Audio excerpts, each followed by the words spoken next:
ബിസ്മില്ലാഹിർ റഹ്മാനിർ റഹീം. അൽഹംദുലില്ലാഹി റബ്ബിൽ ആലമീൻ. വസ്സലാത്തു വസ്സലാമു അലാ റസൂലിഹിൽ അമീൻ സയ്യിദനാ മുഹമ്മദിൻ വഅലാ ആലിഹി വഅസ്ഹാബിഹി അജ്മഈൻ. അല്ലാഹുമ്മ അല്ലിംനാ മാ യൻഫഉനാ വൻഫഅനാ ബിമാ അല്ലംതനാ വസിദ്നാ ഇൽമാ. റബ്ബനാ ആതിനാ മിൻ ലദുൻക റഹ്മതൻ വഹയ്യിഅ് ലനാ മിൻ അംരിനാ റഷദാ. ബഹുമാന്യരായ സഹോദരി സഹോദരന്മാരെ, അസ്സലാമു അലൈക്കും വറഹ്മത്തുള്ളാഹി വബറകാതുഹു. ജമാഅത്തെ ഇസ്ലാമി എന്ന ഇസ്ലാമിക പ്രസ്ഥാനത്തെ മനസ്സിലാക്കാൻ വേണ്ടി വായിക്കാൻ നിശ്ചയിക്കപ്പെട്ടിട്ടുള്ള അടിസ്ഥാന സാഹിത്യങ്ങളെ പരിചയപ്പെടുത്തുന്നതിൻ്റെ ഭാഗമായി ജമാഅത്തെ ഇസ്ലാമി ഹിന്ദ് ഭരണഘടനയെ പരിചയപ്പെടുത്തുന്ന ഒരു ക്ലാസ്സാണ് ഇപ്പോൾ നിർവഹിക്കപ്പെടുന്നത്. മറ്റ് സാഹിത്യങ്ങളെ അല്ലെങ്കിൽ പുസ്തകങ്ങളെ പോലെ അല്ല ഈ പുസ്തകമുള്ളത്. ഒരു പുസ്തകത്തിൻ്റെ സ്വഭാവത്തിലല്ല ഇതുള്ളത്. ഒരാമുഖമോ പ്രസാധനക്കുറിപ്പോ ഒരു സമാപനമോ ഒന്നുമില്ലാതെ ഒരു സംഘടനയുടെ അടിസ്ഥാനങ്ങൾ സാധാരണ ഒരു ഭരണഘടന രേഖപ്പെടുത്തുന്ന അതേ ശൈലിയിൽ ഭാഗങ്ങളും ഖണ്ഡികകളുമായി അവതരിപ്പിക്കുന്ന ഒരു രേഖയാണ് യഥാർത്ഥത്തിൽ ഈ പുസ്തകം. ജമാഅത്തെ ഇസ്ലാമി എന്ന ഇസ്ലാമിക പ്രസ്ഥാനത്തെ മനസ്സിലാക്കുവാൻ ഏറ്റവും അടിസ്ഥാനപരമായി പ്രഥമമായി വായിച്ചിരിക്കേണ്ടുന്ന രേഖ അല്ലെങ്കിൽ ഡോക്യുമെന്റ്, പുസ്തകം ഇത് തന്നെയാണ്.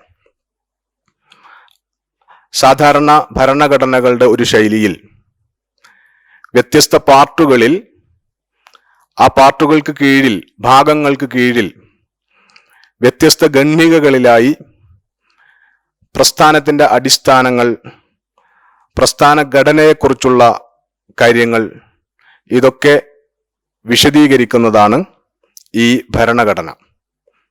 5 ഭാഗങ്ങളാണ് ജമാഅത്തെ ഇസ്ലാമി ഹിന്ദിൻ്റെ ഭരണഘടനക്ക് ഉള്ളത്. 5 ഭാഗങ്ങളിലായി 75 ഖണ്ഡികകളിലായിട്ടാണ് ഈ ഭരണഘടന അവതരിപ്പിക്കപ്പെട്ടിട്ടുള്ളത്. ഇപ്പോൾ നമുക്ക് ലഭ്യമായ ഈ ഭരണഘടന പുസ്തകം 2021 ഒക്ടോബറിൽ ഏറ്റവും അവസാനമായി ഉണ്ടായ ഭരണഘടനാ ഭേദഗതികൾ കൂടി പരിഗണിച്ചുകൊണ്ട് അല്ലെങ്കിൽ അവയെ കൂടി ചേർത്തുകൊണ്ട് ഉള്ളതാണ്. ഒരു സംഘടനാ ഭരണഘടനയായതുകൊണ്ട് തന്നെ ഇതിൻ്റെ പ്രസിദ്ധീകരണം ജമാഅത്തെ ഇസ്ലാമി ഹിന്ദ് കേരള ഹൽക്ക നേരിട്ടാണ് നിർവഹിച്ചിട്ടുള്ളത്. അഥവാ ജമാഅത്തെ ഇസ്ലാമി ഹിന്ദ് ഭരണഘടനയുടെ മലയാളം പതിപ്പിൻ്റെ പ്രസാധനം ജമാഅത്തെ ഇസ്ലാമി ഹിന്ദ് കേരള ഹൽക്കയാണ് നിർവഹിച്ചിട്ടുള്ളത്. അതിൻ്റെ ഒറിജിനൽ ദസ്തൂർ ജമാഅത്തെ ഇസ്ലാമി എന്ന പേരിൽ ഉറുദുവിൽ ജമാഅത്തെ ഇസ്ലാമി ഹിന്ദ് നേരിട്ട് പ്രസിദ്ധീകരിച്ചിട്ടുള്ള പുസ്തകമാണ്. ഭാഗം 1 ഭരണഘടനയിൽ ആദർശം, ലക്ഷ്യം, പ്രവർത്തന മാർഗം എന്നിവ വിശദീകരിക്കുന്നതാണ്. 1 മുതൽ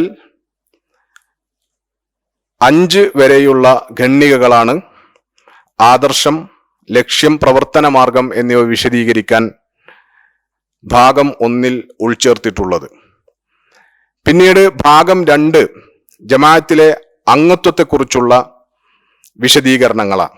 6 മുതൽ 9 വരെയുള്ള ഖണ്ഡികകളിലായി ജമാഅത്തെ ഇസ്ലാമിയിൽ അംഗത്വത്തിനാവശ്യമായ നിബന്ധനകൾ, അതിൽ അംഗമായി പ്രവേശിക്കാനുള്ള മാനദണ്ഡങ്ങൾ, ഒരംഗത്തിൻ്റെ ഉത്തരവാദിത്തങ്ങൾ, ഒരംഗത്തിൻ്റെ ഉദ്ദിഷ്ട നിലവാരം തുടങ്ങിയ കാര്യങ്ങളാണ് ആ ഭാഗത്ത് വിശദീകരിക്കുന്നത്. ഭാഗം 3 ഈ ഭരണഘടനയിലെ ഏറ്റവും സുദീർഘമായ ഭാഗമാണ്. ആ ഭാഗത്ത് പാർട്ടി ഘടനയാണ് വിശദീകരിക്കുന്നത്.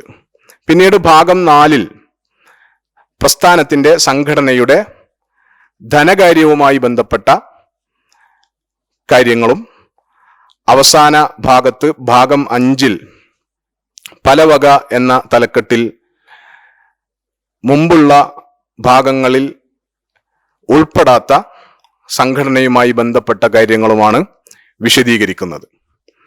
ഇതിലെ ഓരോ ഭാഗത്തും വന്നിട്ടുള്ള ഖണ്ഡികകളിൽ വിശദീകരിച്ചിട്ടുള്ള പ്രസ്ഥാനവുമായി ബന്ധപ്പെട്ട അടിസ്ഥാന കാര്യങ്ങളിൽ ഏറ്റവും പ്രധാനപ്പെട്ടവയെ പരിചയപ്പെടുത്താനാണ് ഈ ഒരു ക്ലാസ്സിലൂടെ ഉദ്ദേശിക്കുന്നത്. ഭാഗം 1 ജമാഅത്തെ ഇസ്ലാമി ഭരണഘടനയിലെ ഖണ്ഡിക 1 സംഘടനയുടെ പേരിനെ കുറിച്ചാണ്. ഈ സംഘടനയുടെ പേര് ജമാഅത്തെ ഇസ്ലാമി ഹിന്ദ് എന്നും ഈ ഭരണഘടനയുടെ പേര് ജമാഅത്തെ ഇസ്ലാമി ഹിന്ദ് ഭരണഘടന എന്നുമാണ് അതിൽ രേഖപ്പെടുത്തിയിട്ടുള്ളത്. ഖണ്ഡിക 2 ഈ ഭരണഘടന നിലവിൽ വന്നിട്ടുള്ള അല്ലെങ്കിൽ നിലവിൽ വരുന്ന തീയതിയെക്കുറിച്ചാണ്. 1375 ഹിജ്റ വർഷം റമദാൻ 1 അഥവാ ക്രിസ്താബ്ദം 1956 ഏപ്രിൽ 13 മുതൽ നടപ്പിൽ വരുന്നതായിരിക്കും ഈ ഭരണഘടന എന്നാണ് അതിൽ രേഖപ്പെടുത്തിയിട്ടുള്ളത്. ജമാഅത്തെ ഇസ്ലാമിയെ സംബന്ധിച്ചിടത്തോളം അതിൻ്റെ സവിശേഷതകളിൽ പ്രധാനപ്പെട്ട ഒന്നാണ് ഇതൊരു ലിഖിതമായ ഭരണഘടനയുള്ള പ്രസ്ഥാനമാണ് എന്നത്. അപ്പോഴും ഇപ്പോഴും വിശദീകരിക്കുകയും പറയുകയും ചെയ്യുന്ന കാര്യങ്ങൾ എന്നതിനപ്പുറം ഈ പ്രസ്ഥാനത്തിന്റെ അടിസ്ഥാനങ്ങളൊക്കെ ഈ പ്രസ്ഥാനം രൂപീകരിക്കപ്പെടുന്നതിനെ കുറിച്ചുള്ള ആലോചനകൾ നടക്കുന്ന ആദ്യ സന്ദർഭത്തിൽ തന്നെ വളരെ വിശദമായ ചർച്ചകൾക്കും പഠനങ്ങൾക്കും വിധേയമാവുകയും അതിന്റെ അടിസ്ഥാനത്തിൽ ലിഖിതമായി രേഖപ്പെടുത്തപ്പെടുകയും ചെയ്തിട്ടുള്ളതാണ്. ജമാഅത്തെ ഇസ്ലാമി 1941 അഥവാ ഹിജ്റ വർഷം 1360 രൂപീകരിക്കപ്പെടുന്ന സന്ദർഭത്തിൽ തന്നെയും അതിനുവേണ്ടി ചേർന്ന ആദ്യത്തെ യോഗത്തിൽ തന്നെയും ജമാഅത്തെ ഇസ്ലാമിയുടെ ആദർശം, ലക്ഷ്യം, പ്രവർത്തന മാർഗം, പാർട്ടി ഘടന, അതിന്റെ ധനകാര്യ സംബന്ധമായ കാര്യങ്ങൾ, ഇങ്ങനെയുള്ള കാര്യങ്ങളൊക്കെ ചർച്ചയ്ക്ക് വരികയും ഒരു ഭരണഘടനയിൽ ആവശ്യമായ എല്ലാ കാര്യങ്ങളും തീരുമാനിക്കപ്പെടുകയും ചെയ്തിട്ടുണ്ടായിരുന്നു എന്ന് ജമാഅത്തെ ഇസ്ലാമിയുടെ ചരിത്രം വായിച്ചാൽ, പ്രത്യേകിച്ചും റൂദാദ് ജമാഅത്തെ ഇസ്ലാമിയിൽ ജമാഅത്തെ ഇസ്ലാമിന്റെ രൂപീകരണവുമായി ബന്ധപ്പെട്ട് ചേർന്നിട്ടുള്ള സമ്മേളനത്തിന്റെ റിപ്പോർട്ട് വായിച്ചാൽ നമുക്ക് മനസ്സിലാക്കാൻ പറ്റുന്നതാണ്. അതേസമയത്ത് അതിനുശേഷം ജമാഅത്തെ ഇസ്ലാമി ഇന്ത്യയുടെ വിഭജനത്തിന് ശേഷം ഇന്ത്യയിൽ ജമാഅത്തെ ഇസ്ലാമി ഹിന്ദ് എന്ന പേരിൽ പുനഃസംഘടിപ്പിക്കപ്പെട്ടതിന് ശേഷം 1956 ഏപ്രിൽ 13 അംഗീകരിക്കപ്പെട്ട് നടപ്പിൽ വരുത്താൻ തീരുമാനിച്ച ഭരണഘടനയാണ് ഇപ്പോൾ നമ്മുടെ മുമ്പിൽ ലഭ്യമായിട്ടുള്ളത്. ഭാഗം 1 ഖണ്ഡിക 3 ജമാഅത്തെ ഇസ്ലാമിയുടെ ആദർശമാണ് വിശദീകരിക്കുന്നത്. നമുക്കൊക്കെ അറിയാവുന്നതുപോലെ ജമാഅത്തെ ഇസ്ലാമി ഹിന്ദിന്റെ അടിസ്ഥാന ആദർശം ലാ ഇലാഹ ഇല്ലല്ലാഹ് മുഹമ്മദുർ റസൂലുള്ളാഹ് എന്നതാകുന്നു.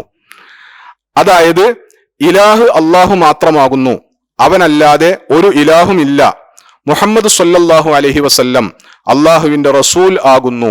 ഇതാണ് ജമാഅത്തെ ഇസ്ലാമിയുടെ ആദർശത്തെക്കുറിച്ച് ഭരണഘടനയിലെ ഖണ്ഡിക 3 രേഖപ്പെടുത്തി വെച്ചിട്ടുള്ളത്. അതിനുശേഷം ആ ആദർശത്തിന്റെ വിശദീകരണം സാമാന്യം ദീർഘമായിട്ട് തന്നെ അവതരിപ്പിച്ചിട്ടുള്ളതായിട്ട് നമുക്ക് കാണാൻ പറ്റുന്നതാണ്. ലാ ഇലാഹ ഇല്ലല്ലാഹ് എന്ന് പറഞ്ഞാൽ ഇലാഹായി അല്ലാഹു അല്ലാതെ മറ്റാരുമില്ല, ഇലാഹ് അല്ലാഹു മാത്രമാണ്, ഇലാഹായി അല്ലാഹു അല്ലാതെ മറ്റാരുമില്ല എന്നതാണ് അതിന്റെ വിശദീകരണം.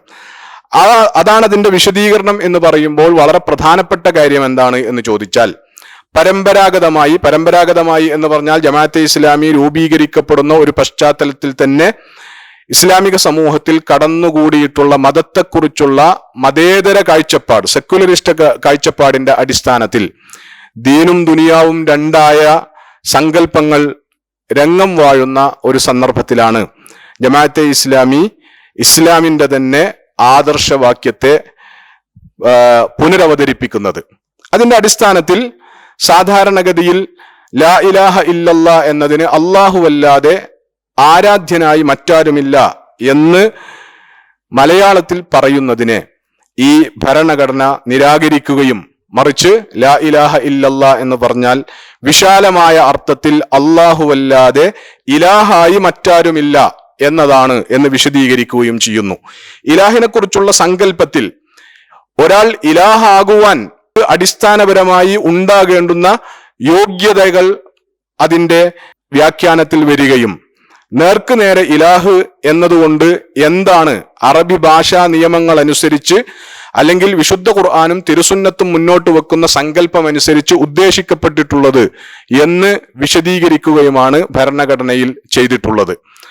അപ്പോ അതിന്റെ ആദ്യ ഭാഗം എന്ന് പറയുന്നത് ഒരാൾ ഇലാഹാകാനുള്ള യോഗ്യത അയാൾ സ്രഷ്ടാവായിരിക്കുക. അതുകൊണ്ട് അഖില ലോകത്തിന്റെയും സ്രഷ്ടാവും രക്ഷിതാവും നിയന്താവും ഉടമസ്ഥനും പ്രകൃതി നിയമവിധികർത്താവും അള്ളാഹുവാണ്, അല്ലാഹുവല്ലാതെ മറ്റാർക്കും അതിൽ പങ്കില്ല എന്ന് സ്ഥാപിക്കുകയും അതിന്റെ അടിസ്ഥാനത്തിൽ യഥാർത്ഥത്തിൽ ഇലാഹാകുവാൻ, ഇലാഹ് എന്ന് പറഞ്ഞാൽ മഅബൂദും സാൻമാർഗിക വിധികർത്താവും ആരാധനക്കർഹനും യഥാർത്ഥത്തിൽ അനുസരിക്കപ്പെടേണ്ടവനുമൊക്കെയായി അള്ളാഹു മാത്രമാണുള്ളത്, പ്രസ്തുത കാര്യങ്ങളിലൊന്നും അവന് പങ്കുകാരായി ആരും തന്നെ ഇല്ല എന്ന യാഥാർത്ഥ്യവും ഉണ്ടാവാൻ പാടില്ല എന്ന കാര്യവുമാണ് ഇസ്ലാമിന്റെ ആദർശവാക്യത്തിലെ ആദ്യ ഭാഗം ലാ ഇലാഹ ഇല്ലല്ലാ എന്നത് പ്രഖ്യാപിക്കുന്നത്. ഇത് ഇസ്ലാമിലെ ആദർശം എന്ന് പറഞ്ഞാൽ ഇസ്ലാമിലെ അടിസ്ഥാന വിശ്വാസ സിദ്ധാന്തം എന്നാണ് അതുകൊണ്ട് ഉദ്ദേശിക്കുന്നത്. ഇസ്ലാം വിശ്വസിക്കാൻ ആവശ്യപ്പെടുന്ന കാര്യങ്ങളിൽ ഏറ്റവും ബേസിക്കായ, ഏറ്റവും അടിസ്ഥാനപരമായ കാര്യം അതാണ് അഖീദ അല്ലെങ്കിൽ ആദർശം എന്നതുകൊണ്ടൊക്കെ ഉദ്ദേശിക്കപ്പെട്ടിട്ടുള്ളത്. അപ്പൊ ഈ അഖീദ വിശദീകരിക്കുമ്പോൾ ആ അഖീദയെ മനസ്സിലാക്കേണ്ടത് എന്തിലാണ് അല്ലാഹു സുബ്ഹാനഹു വ തആല അടിസ്ഥാനപരമായി വിശ്വസിക്കാൻ ആവശ്യപ്പെടുന്നത്, അല്ലെങ്കിൽ ഇസ്ലാം എന്തൊക്കെ കാര്യങ്ങളിലാണ് വിശ്വസിക്കാൻ ആവശ്യപ്പെടുന്നത് എന്ന ചോദ്യത്തിന്റെ ലളിതമായ മറുപടി ഈ ലോകവുമായി ബന്ധപ്പെട്ട ഏറ്റവും പരമമായ സത്യങ്ങളിൽ വിശ്വസിക്കാനാണ് അള്ളാഹു ആവശ്യപ്പെടുന്നത്. വിശ്വസിക്കേണ്ടത് സത്യങ്ങളിലാണ്. അപ്പൊ അതുകൊണ്ട് ഈ പ്രപഞ്ചവുമായി ബന്ധപ്പെട്ട നമുക്കറിയുന്നതും അറിയാത്തതുമായ സകല ലോകങ്ങളുമായി ബന്ധപ്പെട്ട ഏറ്റവും പരമമായ യാഥാർത്ഥ്യം അതാണ് ലാ ഇലാഹ ഇല്ലല്ലാ എന്ന് പറയുന്നത്. അഥവാ സ്രഷ്ടാവായി, രക്ഷിതാവായി, നിയന്താവായി ഈ സകല പ്രപഞ്ചത്തിനും അല്ലെങ്കിൽ സകല ലോകങ്ങൾക്കും വ്യവസ്ഥയായി വ്യവസ്ഥകൾ നിശ്ചയിക്കുന്നവനായി അല്ലാഹു അല്ലാതെ മറ്റാരുമില്ല യഥാർത്ഥത്തിൽ തന്നെയും. അങ്ങനെയൊക്കെ ആയതുകൊണ്ട് തന്നെ സ്വാഭാവികമായും ഈ പ്രപഞ്ചത്തിൽ ഇലാഹായിരിക്കേണ്ടവൻ പ്രകൃതി നിയമങ്ങളുടെ ദാതാവായ അള്ളാഹു തന്നെയാണ്.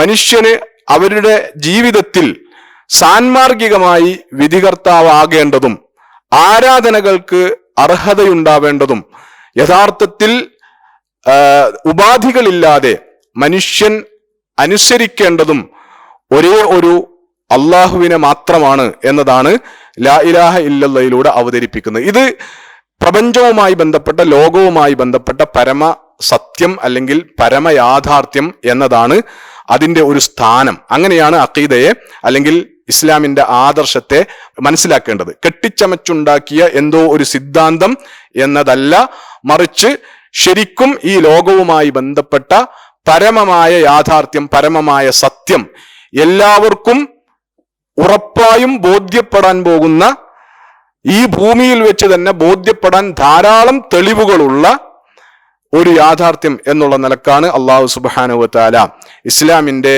ആദർശമായി അല്ലെങ്കിൽ ഇസ്ലാമിന്റെ അടിസ്ഥാന അഖീദയായി ലാ ഇലാഹ ഇല്ലല്ലാ എന്നതിനെ മുന്നോട്ട് വെക്കുന്നത്.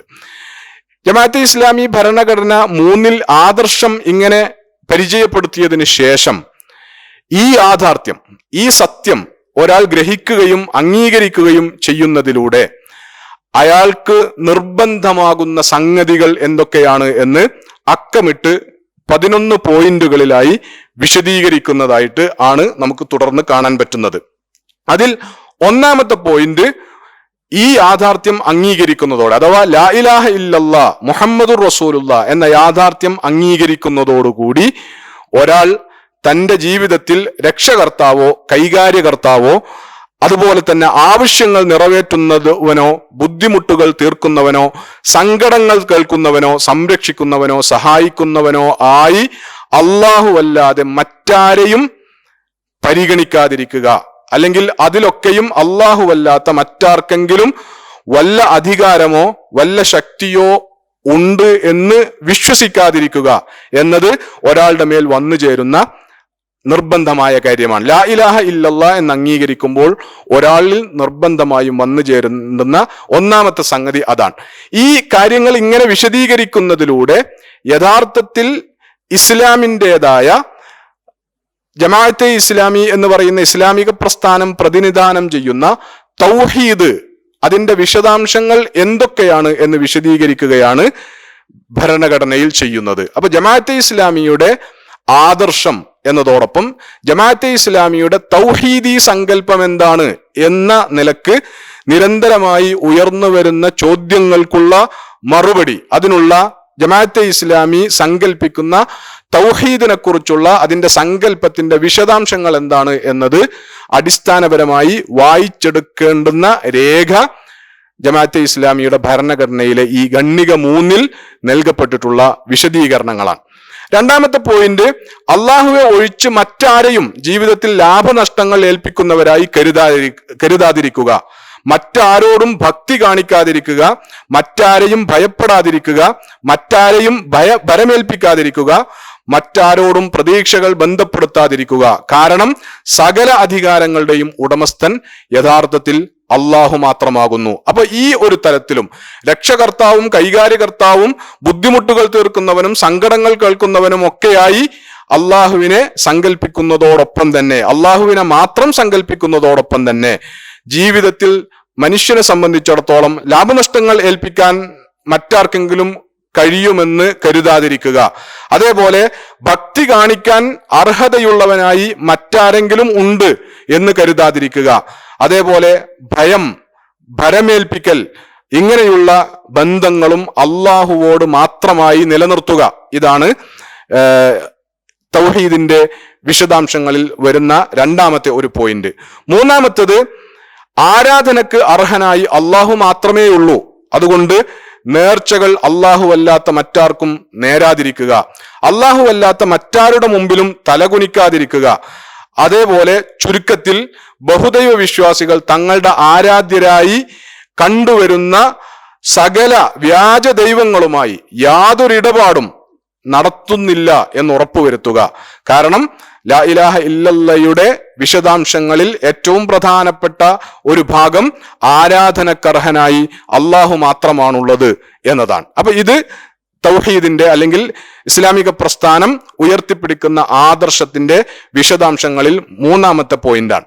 നാലാമത്, അള്ളാഹു അല്ലാതെ മറ്റാരോടും പ്രാർത്ഥിക്കാതിരിക്കുക, മറ്റാരോടും അഭയം തേടാതിരിക്കുക, മറ്റാരെയും സഹായത്തിന് വിളിക്കാതിരിക്കുക, ശുപാർശ മുഖേന ദൈവവിധിയെ മാറ്റാൻ കഴിയും വിധം ദൈവിക വ്യവസ്ഥകളിൽ പ്രവേശനവും സ്വാധീനമുള്ളവരുമായി ആരെയും ഗണിക്കാതിരിക്കുക.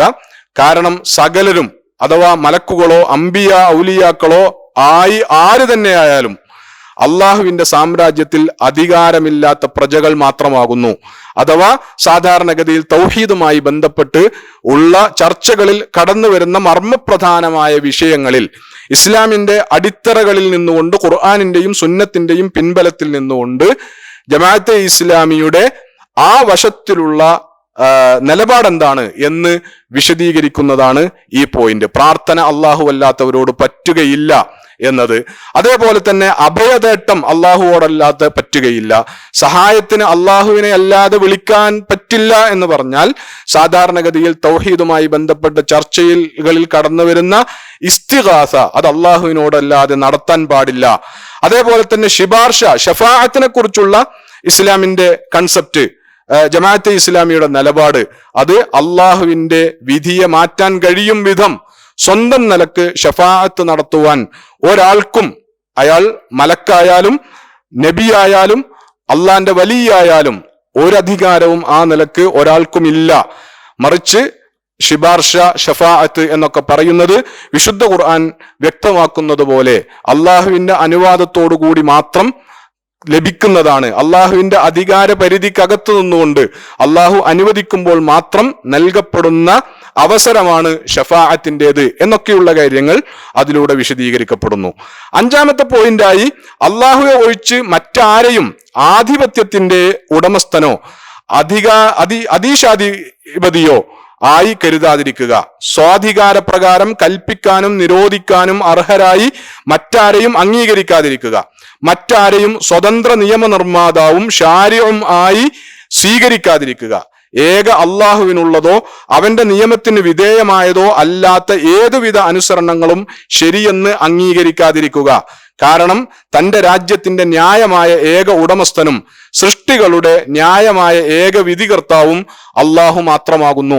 ഉടമസ്ഥതക്കും വിധികർത്തൃത്വത്തിനുമുള്ള അവകാശം വാസ്തവത്തിൽ അവനല്ലാതെ മറ്റാർക്കുമില്ല. ഇത് ലാ ഇലാഹ ഇല്ലല്ലാ എന്നതിന്റെ വ്യാഖ്യാനമായി കടന്നു വരുന്ന ലാ ശാരിഅ ഇല്ലല്ലാ, ലാ ഹാക്കിമ ഇല്ലല്ലാ എന്നൊക്കെ ഉള്ള കാര്യവുമായി ബന്ധപ്പെട്ട വിശദീകരണമാണ്. നിയമനിർമ്മാണാധികാരം, പ്രത്യേകിച്ചും സ്വതന്ത്രമായ നിയമനിർമ്മാണാധികാരം അല്ലാഹുവല്ലാത്ത മറ്റാർക്കുമില്ല എന്നത് ഇസ്ലാമിക ആദർശത്തിന്റെ വളരെ അടിസ്ഥാനപരമായ വിശദാംശങ്ങളിൽ പെട്ടതാണ്. പ്രത്യേകിച്ചും ഈ ഒരു പോയിന്റ് മൗദൂദി സാഹിബ് ആധുനിക രാഷ്ട്ര സംവിധാനങ്ങൾ ഉയർന്നു വരികയും ആധുനിക കാലത്ത് പുതിയ രാഷ്ട്രീയ സിദ്ധാന്തങ്ങൾ ഉദയം ചെയ്യുകയും ചെയ്ത ഒരു പശ്ചാത്തലത്തിൽ, പ്രത്യേകിച്ചും ലോകത്ത് സെക്യുലറിസം മേൽക്കൈ നേടിക്കൊണ്ടിരുന്ന ഒരു സന്ദർഭത്തിൽ സെക്യുലറിസം മുന്നോട്ട് വെച്ച അടിസ്ഥാന സങ്കല്പത്തിനെതിരെ, അഥവാ മനുഷ്യന്റെ സാമൂഹിക രാഷ്ട്രീയ ജീവിതത്തിലുള്ള പരമാധികാരത്തെക്കുറിച്ചുള്ള സങ്കല്പത്തെക്കുറിച്ച്, പരമാധികാരം ജനങ്ങൾക്കാണ് എന്ന മതേതരം ഉയർത്തിവിട്ട സങ്കല്പത്തിനെതിരെ ഇസ്ലാമിന്റെ നിലപാട് അള്ളാഹുവിനാണ് പരമാധികാരം എന്നത് പ്രഖ്യാപിച്ചുകൊണ്ട് മൗദൂദി സാഹിബ് ആധുനിക കാലത്ത് ഏറ്റവും സവിശേഷമായി അവതരിപ്പിച്ച അള്ളാഹുവിന്റെ ഹാക്കിമിയത്തിലുള്ള തൗഹീദ് എന്ന വശത്തെ പ്രതിനിധീകരിക്കുന്ന വിശദീകരണമാണ്, ആദർശവാക്യവുമായി ബന്ധപ്പെട്ട വിശദീകരണമാണ് ഈ അഞ്ചാമത്തെ പോയിന്റിൽ നൽകിയിട്ടുള്ളത്. തുടർന്ന് പറയുന്നത്, ഒരു വ്യക്തിയെ സംബന്ധിച്ചിടത്തോളം ഈ ആദർശം സ്വീകരിച്ചാൽ അയാളെ സംബന്ധിച്ചിടത്തോളം അനിവാര്യമായി തീരുന്ന സംഗതികൾ എന്ന ഉപഹെഡിങ്ങിൽ നേരത്തെ പറഞ്ഞ 5 പോയിന്റുകളുടെ തുടർച്ചയായ പോയിന്റുകളായിട്ട് തന്നെ പറയുന്ന കാര്യമാണ്. ഒരു വ്യക്തിയെ സംബന്ധിച്ചിടത്തോളം അയാൾ എന്തൊക്കെ കാര്യങ്ങളാണ് ലാ ഇലാഹ ഇല്ലല്ലാ എന്നതിനെ ആദർശമായി സ്വീകരിക്കുമ്പോൾ അയാൾ പുലർത്തേണ്ടി വരിക എന്നതാണ് അതിൽ വിശദീകരിക്കുന്നത്. അതിൽ ഒന്നാമത് 6ാമത്തെ പോയിന്റ് ആയിട്ട് പറയുന്നത്, സ്വാധികാരത്തെ കൈയൊഴിക്കുക, സ്വേച്ഛകൾ കടിപ്പെടുന്നത് ഉപേക്ഷിക്കുക, ഏക ഇലാഹായി താൻ സമ്മതിച്ചംഗീകരിച്ച അള്ളാഹുവിന്റെ മാത്രം അടിമയായി നിലകൊള്ളുക. അടിമത്തം അള്ളാഹുവിന് മാത്രമാക്കുക. സ്വേച്ഛകൾ കടിപ്പെട്ടു പോകുന്നതിനെ വിശുദ്ധ ഖുർആൻ നിരാകരിച്ചതുപോലെ സ്വേച്ഛയെ ഇലാഹാക്കുന്നതിനെ, അള്ളാഹു മാത്രമാണ് ഇലാഹ് എന്ന് പറയുമ്പോൾ അതിനെതിരെ ഇലാഹായി വരാൻ സാധ്യതയുള്ള സകലതിനെയും കൈയൊഴിക്കുക എന്നതാണ് ഈ പോയിന്റ് കൊണ്ട് ഉദ്ദേശിച്ചിട്ടുള്ളത്. അതിൽ ഏറ്റവും പ്രധാനമായി ഒരു മനുഷ്യനെ സംബന്ധിച്ചിടത്തോളം സ്വന്തം അധികാരഭാവത്തെയും സ്വന്തം ഇച്ഛകളെയും തന്നെയാണ് അള്ളാഹുവിനെതിരെ ഉയർന്നു വരുന്ന വ്യാജ ഇലാഹുകളുടെ കൂട്ടത്തിൽ ഒരാൾക്ക് കൈയൊഴിക്കേണ്ടി വരുന്ന ഏറ്റവും പ്രധാനപ്പെട്ട തോഗൂത്ത് അല്ലെങ്കിൽ വ്യാജ ദൈവം, വ്യാജ ഇലാഹ് എന്നതാണ് അതിലൂടെ ഉദ്ദേശിക്കുന്നത്. 7ാമത്തെ പോയിന്റ്, താൻ വല്ലതിന്റെയും ഉടമസ്ഥനും അധികാരിയുമാണെന്ന് കരുതാതിരിക്കുക. സർവ്വതും തന്റെ ജീവനും അവയവങ്ങളും ശാരീരികവും മാനസികവുമായ കഴിവുകളും വരെ അള്ളാഹുവിന് ഉടമപ്പെട്ടതും അവങ്കൽ നിന്നുള്ള അമാനത്തും ആണെന്ന് കരുതുക. ഇത് ലാ ഇലാഹ ഇല്ലല്ലയുടെ വിശദീകരണത്തിൽ വരുന്ന വളരെ പ്രധാനപ്പെട്ട ഒരു കൺസെപ്റ്റ് വിശദീകരിക്കുന്ന പോയിന്റാണ്, അഥവാ മാലിക്കീയത്തുമായി ബന്ധപ്പെട്ട ഇസ്ലാമിന്റെ കൺസെപ്റ്റ്. ഈ പ്രപഞ്ചവുമായി ബന്ധപ്പെട്ട് ഓണർഷിപ്പിനെ കുറിച്ചുള്ള, ഉടമസ്ഥാവകാശത്തെക്കുറിച്ചുള്ള സങ്കല്പം അതിൽ ഇസ്ലാമിന്റെ കൃത്യതയുള്ള സങ്കല്പമാണ്. ലാ മാലിക ഇല്ലല്ലാ, ആത്യന്തികമായി ഉടമസ്ഥാവകാശം അള്ളാഹുവിന് മാത്രമാണ്. പ്രത്യേകിച്ചും പ്രകൃതിയിൽ അല്ലെങ്കിൽ ഈ ലോകത്ത് മനുഷ്യന് നൽകപ്പെട്ടിട്ടുള്ളതെല്ലാം, മനുഷ്യന്റെ ജീവൻ, ആ ജീവൻ നിലനിൽക്കുന്ന അവന്റെ ശരീരം, ആ ശരീരത്തിലെ അവയവങ്ങൾ, അതേപോലെ തന്നെ ശാരീരികവും മാനസികവുമായി നൽകപ്പെട്ടിട്ടുള്ള കഴിവുകൾ, ഈ പ്രകൃതിയിലുള്ള വ്യത്യസ്ത സ്വഭാവത്തിലുള്ള വിഭവങ്ങൾ, ഇതിന്റെയൊക്കെ ഉടമസ്ഥാവകാശത്തെക്കുറിച്ച് മനുഷ്യനിർമ്മിതമായ പ്രത്യയശാസ്ത്രങ്ങളിൽ വ്യത്യസ്ത സങ്കല്പങ്ങൾ ലോകത്ത് നിലനിൽക്കുന്നുണ്ട്. ആ സങ്കല്പങ്ങളെ എല്ലാം നിരാകരിക്കും വിധം അതിന്റെയൊക്കെ ആത്യന്തികമായ ഉടമസ്ഥാവകാശം അള്ളാഹുവിനാണെന്നും മനുഷ്യന് അക്കാര്യങ്ങളിൽ കേവലം അമാനത്തേൽപ്പിക്കപ്പെട്ട ഒരാൾ എന്ന റോൾ മാത്രമാണുള്ളത് എന്നും വിശദീകരിക്കുന്ന ലാ ഇലാഹ ഇല്ലല്ലയുടെ ഭാഗമായി അള്ളാഹുവിന്റെ ആത്യന്തികമായ ഉടമസ്ഥാവകാശത്തെ അംഗീകരിക്കുകയും സ്ഥാപിക്കുകയും ചെയ്യുന്ന പോയിന്റാണ് ഈ 7ാമത്തെ പോയിന്റായി വിശദീകരിക്കപ്പെട്ടിട്ടുള്ളത്. 8ാമതായി, താൻ അള്ളാഹുവിന്റെ മുമ്പിൽ ഉത്തരവാദപ്പെട്ടവനും സമാധാനം ബോധിപ്പിക്കേണ്ടവനുമാണെന്ന് കരുതുക. തന്റെ കഴിവുകൾ ഉപയോഗിക്കുന്നതിലും പെരുമാറ്റത്തിലും ക്രയവിക്രയങ്ങളിലും അവയെക്കുറിച്ച് അന്ത്യനാളിൽ അള്ളാഹുവിന്റെ മുമ്പാകെ കണക്ക് ബോധിപ്പിക്കേണ്ടതുണ്ടെന്നും സ്വകർമ്മങ്ങളുടെ സൽഫലമോ ദുഷ്ഫലമോ അനുഭവിക്കേണ്ടി വരുമെന്നുമുള്ള യാഥാർത്ഥ്യം സദാ ഗൗനിക്കുക. ഇത് ലാ ഇലാഹ ഇല്ലല്ലാ, അള്ളാഹുവാണ് ഇലാഹ്, അള്ളാഹുവാണ് മഅബൂദ്, അള്ളാഹുവാണ് നിയമദാതാവ്. അതുകൊണ്ട് അനുസരിക്കപ്പെടേണ്ടുന്ന നിയമം അള്ളാഹുവിൻ്റെതാണ്, ആരാധിക്കപ്പെടേണ്ടവൻ അള്ളാഹുവാണ്. അതേപോലെ തന്നെ നിയമമായി അംഗീകരിക്കേണ്ടത് അള്ളാഹുവിന്റെ നിയമമാണ് എന്നൊക്കെ അംഗീകരിച്ചാൽ അതിന്റെ സ്വാഭാവികതയിൽ കടന്നു വരുന്ന കാര്യമാണ്. അങ്ങനെ അനുസരിക്കപ്പെടേണ്ടവന് മുമ്പിൽ ഉത്തരം ബോധിപ്പിക്കേണ്ടുന്ന അവസ്ഥ മനുഷ്യനുണ്ട്, അല്ലെങ്കിൽ അങ്ങനെ ഒരു ബാധ്യത മനുഷ്യനുണ്ട്. അതുകൊണ്ട് ലാ ഇലാഹ ഇല്ലല്ലാ എന്ന അള്ളാഹുവിനെ കുറിച്ചുള്ള സങ്കല്പത്തിന്റെ അനിവാര്യതയായി കടന്നു വരുന്ന കാര്യമാണ് മനുഷ്യൻ ആ ഇലാഹിന്റെ, ഏകനായ ഇലാഹിന്റെ മുമ്പിൽ മനുഷ്യൻ ജീവിതത്തെക്കുറിച്ച് ഉത്തരവാദിത്തമുള്ളവനാണ്, ബാധ്യതയുള്ളവനാണ്. താൻ ചെയ്യുന്ന എന്തിൻ്റെയും സൽക്കർമ്മങ്ങളാണെങ്കിൽ അതിൻ്റെ സൽഫലങ്ങളും ദുഷ്കർമ്മങ്ങളാണെങ്കിൽ അതിൻ്റെ ദുഷ്ഫലങ്ങളും അനുഭവിക്കേണ്ടി വരും എന്ന യാഥാർത്ഥ്യം കൂടി ലാ ഇലാഹ ഇല്ലല്ലാ എന്ന ആദർശവാക്യത്തിന്റെ ഭാഗമായി ഒരു മനുഷ്യൻ മനസ്സിലാക്കേണ്ടതാണ്. 9ാമത്തെ കാര്യം, തന്റെ ഇഷ്ടത്തിന് അള്ളാഹുവിന്റെ ഇഷ്ടത്തെയും തന്റെ അനിഷ്ടത്തിന് അള്ളാഹുവിന്റെ അനിഷ്ടത്തെയും മാനദണ്ഡമായി സ്വീകരിക്കുക. താൻ ഇഷ്ടപ്പെടുന്ന കാര്യത്തിന്റെ മാനദണ്ഡം അത് അള്ളാഹുവിന് ഇഷ്ടമുള്ളതാണോ എന്നും താൻ ഒരു കാര്യത്തോട് പുലർത്തുന്ന അനിഷ്ടത്തിന്റെ മാനദണ്ഡം അത് അള്ളാഹുവിന് അനിഷ്ടകരമാണ് എന്നതുമായിരിക്കണം. ഇതിനെയാണ് ഒരാൾ മാനദണ്ഡമായി സ്വീകരിക്കേണ്ടത്. അതല്ലാതെ തൻ്റെ ഇഷ്ടാനിഷ്ടങ്ങൾക്ക് മറ്റ് മാനദണ്ഡങ്ങൾ സ്വീകരിക്കാൻ പാടുള്ളതല്ല എന്നത് ലാ ഇലാഹ ഇല്ലല്ലാ എന്നൊരാൾ അംഗീകരിക്കുന്നതിന്റെ അനിവാര്യമായ താല്പര്യമാണ്. 10ാമതായി, അള്ളാഹുവിനെ അഗാധമായി സ്നേഹിക്കുക. അവന്റെ പ്രീതിയും സാമീപ്യവും തന്റെ സമസ്ത ശ്രമങ്ങളുടെയും ലക്ഷ്യമായും മുഴു ജീവിതത്തിന്റെ അച്യുതണ്ടായും സ്വീകരിക്കുക. അള്ളാഹുവാണ് ഇലാഹ് എന്ന് പറഞ്ഞാൽ, അള്ളാഹുവാണ് മഅബൂദ് എന്ന് പറഞ്ഞാൽ, അള്ളാഹുവാണ് മാലിക് എന്ന് പറഞ്ഞാൽ, അള്ളാഹുവാണ് ഹാക്കിം എന്ന് പറഞ്ഞാൽ, അള്ളാഹുവിന്റെ മുമ്പിൽ മനുഷ്യൻ മസ്ഊലാണ്, ഉത്തരവാദിത്വമുള്ളവനാണ് എന്നൊക്കെ പറഞ്ഞാൽ ആ ഉത്തരവാദിത്വ ബോധത്തിൽ നിന്ന് ഉൽപ്പാദിപ്പിക്കപ്പെടുന്ന കാര്യമാണ്. അതുകൊണ്ട് താൻ അള്ളാഹുവിന്റെ പ്രീതിയും സാമീപ്യവും കാക്ഷിച്ചുകൊണ്ടാണ് ജീവിതത്തിൽ സകല ശ്രമങ്ങളും സകല പ്രവർത്തനങ്ങളും താൻ മുന്നോട്ട് നീക്കേണ്ടത് എന്നത് ആദർശവാക്യത്തിന്റെ വ്യാഖ്യാന താല്പര്യമായി വരുന്ന കാര്യമാണ്. അവസാനമായി, തന്റെ സ്വഭാവചര്യകൾ, സാമൂഹിക നാഗരിക സാമ്പത്തിക രാഷ്ട്രീയ ഇടപാടുകൾ തുടങ്ങി ജീവിതത്തിന്റെ എല്ലാ വിഷയങ്ങളിലും അള്ളാഹുവിന്റെ നിർദ്ദേശത്തെ മാത്രം നിർദ്ദേശമായി അംഗീകരിക്കുക. അള്ളാഹു നിശ്ചയിച്ചു തന്നതോ അവന്റെ നിയമ നിർദ്ദേശങ്ങൾക്ക് വിധേയമോ ആയ പദ്ധതിയെ മാത്രം പദ്ധതിയായി സ്വീകരിക്കുക. അവന്റെ ശരീഅത്തിന് വിരുദ്ധമായതെന്തും തള്ളിക്കളയുക. ഇത് നേരത്തെ പറഞ്ഞ കാര്യങ്ങളുടെ ഏറ്റവും കൃത്യതയുള്ള ഒരു വിശദീകരണമാണ്. ഒരു മനുഷ്യൻ തൻ്റെ ജീവിതവുമായി ബന്ധപ്പെട്ട സകല മേഖലകളിലും അള്ളാഹുവിൻ്റെ മാത്രം നിർദ്ദേശങ്ങളെ അംഗീകരിക്കുകയും ആ നിർദ്ദേശങ്ങളെയൊക്കെ ഉൾപ്പെടുത്തിക്കൊണ്ട് അള്ളാഹു സുബ്ഹാനഹു വ തആല നിശ്ചയിച്ചു തന്നിട്ടുള്ള ഒരു ജീവിത വ്യവസ്ഥയെ, ഒരു ജീവിത പദ്ധതിയെ തൻ്റെ ജീവിത പദ്ധതിയായി സ്വീകരിക്കുകയും ചെയ്യുക. ജീവിതത്തിൽ ശരീഅത്തിന് വിരുദ്ധമായി എന്ത് കാര്യങ്ങൾ കടന്നു വന്നാലും അതിനെ തള്ളിക്കളയാനുള്ള ധൈര്യവും അതിനുള്ള കരുത്തും അതിനുള്ള ഈമാനും പ്രകടിപ്പിക്കുക എന്നതാണ് അതുകൊണ്ട് ഉദ്ദേശിച്ചിട്ടുള്ളത്. ആദർശവാക്യത്തിലെ രണ്ടാം ഭാഗമായ മുഹമ്മദുർ റസൂലുള്ള എന്നതുകൊണ്ട് ഉള്ള വിവക്ഷയാണ് ഭരണഘടനയിൽ തുടർന്ന് വിശദീകരിക്കുന്നത്. അതുകൊണ്ട് ഉദ്ദേശിക്കുന്നത് സാക്ഷാൽ മഅബൂദും ഇലാഹുമായ പ്രപഞ്ചത്തിന്റെ അധിപതിയായ അള്ളാഹു മനുഷ്യർക്ക് നൽകാൻ ഉദ്ദേശിച്ചിട്ടുള്ള ജീവിത പദ്ധതിയെ അന്ത്യപ്രവാചകൻ മുഹമ്മദ് മുസ്തഫ സല്ലല്ലാഹു അലൈഹി വസല്ലമയിലൂടെയാണ് അവതരിപ്പിച്ചിട്ടുള്ളത് എന്ന വിശ്വാസമാണ്.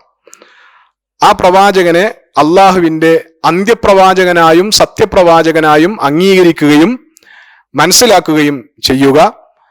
അതിന്റെ അടിസ്ഥാനത്തിൽ ആ പ്രവാചകനോട് പുലർത്തേണ്ടുന്ന ബാധ്യതകൾ തിരിച്ചറിയുകയും അവ നിർവഹിക്കുകയും ചെയ്യുക എന്നതാണ് അതിന്റെ വിശദീകരണം. അതിൽ പ്രധാനമായും മനസ്സിലാക്കേണ്ടുന്ന ഒരു കാര്യം, മുഹമ്മദുൻ റസൂലുള്ള, മുഹമ്മദ് നബി സല്ലല്ലാഹു അലൈഹി വസല്ലം അള്ളാഹുവിന്റെ റസൂലാകുന്നു എന്ന് പ്രഖ്യാപിക്കുമ്പോൾ അതുകൊണ്ട് പ്രധാനമായും ഉദ്ദേശിക്കുന്നത് അള്ളാഹുവിൻ്റെതാണ് ജീവിത പദ്ധതി, അള്ളാഹുവിൻ്റെതാണ് സന്മാർഗം. ആ സന്മാർഗം എത്തിച്ചു തരുന്ന ദൂതൻ എന്ന റോളാണ് റസൂലുള്ളാഹി സ്വല്ലല്ലാഹു അലൈഹി വസല്ലമക്ക് ഉള്ളത്.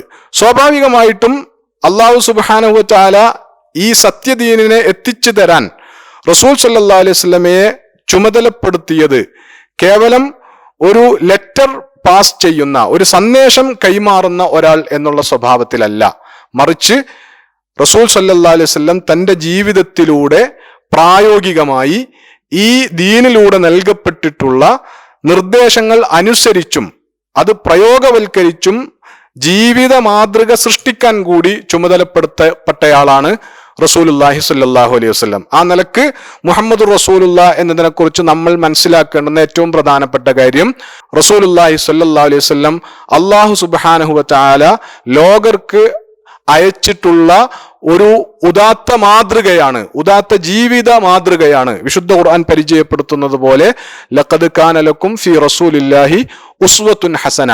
ഈ പൊസിഷൻ തിരിച്ചറിയുകയും അതിന്റെ അടിസ്ഥാനത്തിൽ അനിവാര്യമായി തീരുന്ന ബാധ്യതകൾ റസൂലുള്ളാഹി സ്വല്ലല്ലാഹു അലൈഹി വസല്ലമയോട്, റസൂലുള്ളാഹി സ്വല്ലല്ലാഹു അലൈഹി വസല്ലമയുടെ സുന്നത്തിനോട് നിർവഹിക്കുകയും ചെയ്യുക എന്നതാണ് ആദർശവാക്യത്തിൽ ഈ ഭാഗത്തിന്റെ താല്പര്യം. ആ നിലക്ക് ഈ കാര്യം അംഗീകരിക്കുന്ന ഒരാളുടെ മേൽ അനിവാര്യമായും വന്നു ചേരുന്ന കാര്യങ്ങൾ, ഭരണഘടനയിൽ വിശദീകരിക്കുന്ന കാര്യങ്ങൾ, ഒന്ന്, മുഹമ്മദ് നബി സല്ലല്ലാഹു അലൈഹി വസല്ലമ തിരുമേനിയുടേതെന്ന് തെളിഞ്ഞ എല്ലാ ശിക്ഷണ നിർദ്ദേശങ്ങളെയും നിരുപാധികം സ്വീകരിക്കുക. ഏതെങ്കിലും ഒരു ശിക്ഷണ നിർദ്ദേശം, ഒരു നിയമം റസൂലുള്ളാഹി സ്വല്ലല്ലാഹു അലൈഹി വസല്ലം നിർദ്ദേശിച്ചതാണ്, റസൂലുള്ളാഹി സ്വല്ലല്ലാഹു അലൈഹി വസല്ലമയിൽ നിന്നുള്ളതാണ് എന്ന് സ്ഥിരപ്പെട്ട് കഴിഞ്ഞാൽ, എന്ന് തെളിഞ്ഞു കഴിഞ്ഞാൽ പിന്നീട് അതിനെ തള്ളിക്കളയുവാൻ ഇസ്ലാമിക ആദർശം അംഗീകരിക്കുന്ന ഒരാൾക്കും അനുമതിയില്ല എന്നതാണ്. റസൂലുള്ളാഹി സ്വല്ലല്ലാഹു അലൈഹി വസല്ലമയുടേതായി വന്നിട്ടുള്ള എല്ലാ ജീവിത നിർദ്ദേശങ്ങളും നിരുപാധികം സ്വീകരിക്കാൻ ഉള്ള ബാധ്യതയാണ് ഈ ആദർശവാക്യം അംഗീകരിക്കുന്നതിലൂടെ ഒരു മനുഷ്യനിൽ വന്നു ചേരുന്നത്. രണ്ടാമത്തെ കാര്യം, ഒരു കാര്യം ചെയ്യുന്നതിനും ചെയ്യാതിരിക്കുന്നതിനുമുള്ള പ്രേരണ ആ കാര്യത്തിൽ ദൈവദൂതന്റെ കൽപ്പനയോ നിരോധമോ ഉള്ളതായി തെളിഞ്ഞിട്ടുണ്ട് എന്നത് മാത്രമാവുക. അതല്ലാതെ മറ്റൊരു തെളിവും അനുസരണത്തിന് ആവശ്യമില്ലാതിരിക്കുക. നേരത്തെ പറഞ്ഞ കാര്യത്തിന്റെ തന്നെ വിശദാംശമാണ്. ഒരു കാര്യം ഒരാൾ ചെയ്യണമോ ചെയ്യണ്ടയോ എന്ന് തീരുമാനിക്കുന്നതിനുള്ള പ്രേരണ യഥാർത്ഥത്തിൽ ആ കാര്യം ദൈവദൂതൻ റസൂലുള്ളാഹി സ്വല്ലല്ലാഹു അലൈഹി വസല്ലം കൽപ്പനയായോ നിരോധനമായോ അവതരിപ്പിച്ചതാണോ എന്ന് ഇതിന്റെ തെളിവ് മാത്രമാവണം. അതല്ലാതെ മറ്റൊരു തെളിവും ഒരു കാര്യം ജീവിതത്തിൽ സ്വീകരിക്കുന്നതിനും തള്ളിക്കളയുന്നതിനും മാനദണ്ഡമാക്കാതിരിക്കുക എന്നത് വളരെ പ്രധാനപ്പെട്ട കാര്യമാണ്. മൂന്നാമത്തെ കാര്യം, ദൈവദൂതന്റേതൊഴിച്ചുള്ള മറ്റാരുടെയും സ്വതന്ത്രമായ നേതൃത്വവും മാർഗദർശനവും അംഗീകരിക്കാതിരിക്കുക. മറ്റു മനുഷ്യരെ പിന്തുടരുന്നത് അള്ളാഹുവിന്റെ കിതാബിനും റസൂലിന്റെ സുന്നത്തിനും വിധേയമായിട്ടല്ലാതെ അവ രണ്ടിൽ നിന്നും സ്വതന്ത്രമായി കൊണ്ടാവാതിരിക്കുക. റസൂൽ അല്ലാത്ത മറ്റുള്ളവരോട്, മറ്റു മനുഷ്യരോട് എന്ത് നിലപാട് സ്വീകരിക്കണം എന്നതാണ് ഈ പോയിന്റിൽ വിശദീകരിച്ചിട്ടുള്ളത്. അഥവാ റസൂലിന് നൽകപ്പെടുന്ന സ്ഥാനം ഒരുപക്ഷെ ആദ്യത്തെ പോയിന്റിൽ നമ്മൾ വിശദീകരിച്ച നിരുപാധികമായ ഒരനുസരണം, നിരുപാധികമായി സ്വീകരിക്കുക എന്ന് പറയുന്ന ഒരു നിലപാട് റസൂൽ അല്ലാത്ത മറ്റൊരാളോടും സ്വീകരിക്കേണ്ടതില്ല, അല്ലെങ്കിൽ സ്വീകരിക്കാൻ പാടുള്ളതല്ല. അള്ളാഹുവിന്റെ റസൂലിന് നൽകുന്ന സ്ഥാനം മനുഷ്യരിൽ മറ്റാർക്കും നൽകരുത്. മറ്റ് മനുഷ്യരുമായി ബന്ധപ്പെട്ട് സ്വീകരിക്കേണ്ടുന്ന നിലപാട് അള്ളാഹുവിന്റെ കിതാബിനും റസൂലിന്റെ സുന്നത്തിനും വിധേയമായി അവർ പറഞ്ഞ കാര്യങ്ങളിൽ അനുസരിക്കാനും അത് സ്വീകരിക്കാനും മാത്രമേ ഒരാൾക്ക് ബാധ്യതയുള്ളൂ എന്നല്ല, ഒരാൾക്ക് സ്വാതന്ത്ര്യമുള്ളൂ എന്നത് വളരെ പ്രധാനപ്പെട്ട കാര്യമാണ്. നാലാമത്, സ്വജീവിതത്തിലെ സകല ഇടപാടുകളിലും സാക്ഷാൽ പ്രമാണവും മൂലാധാരവും അടിസ്ഥാന രേഖയുമായി അള്ളാഹുവിന്റെ കിതാബും റസൂലിന്റെ സുന്നത്തും അംഗീകരിക്കുക. കിതാബിനും സുന്നത്തിനും യോജിക്കുന്ന ആദർശവും വിശ്വാസവും മാർഗവും മാത്രം അവലംബിക്കുകയും അവയ്ക്കെതിരായതെന്തും തിരസ്കരിക്കുകയും ചെയ്യുക.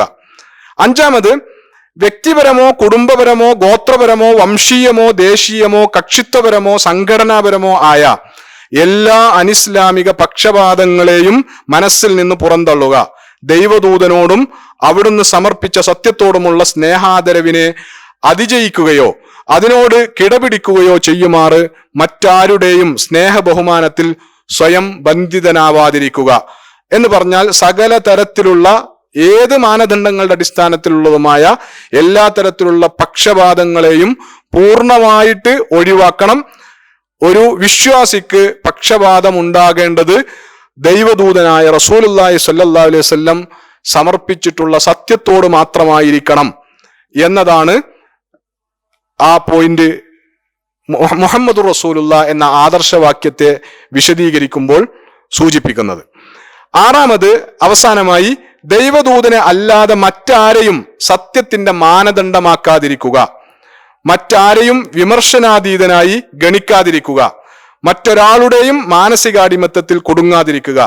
അള്ളാഹു നിശ്ചയിച്ച ഈ പരിപൂർണ മാനദണ്ഡം കൊണ്ട് ഓരോരുത്തരെയും പരിശോധിക്കുകയും അതനുസരിച്ച് ഏത് പദവിയിലാണോ അതേ പദവിയിൽ വെക്കുകയും ചെയ്യുക. നേരത്തെ സൂചിപ്പിച്ചതുപോലെ തന്നെ മറ്റുള്ളവരോട് പണ്ഡിതന്മാരും മുസ്ലിം ഉമ്മത്തിലെ നേതാക്കന്മാരും അടക്കമുള്ള ആളുകളോട്, പ്രവാചകനല്ലാത്ത സകലരോടും പുലർത്തേണ്ടുന്ന സമീപനം കൂടുതൽ കൃത്യതയിൽ വിശദീകരിക്കുന്ന ഒരു പോയിന്റാണ് അവസാനമായിട്ട് ചേർത്തിട്ടുള്ളത്.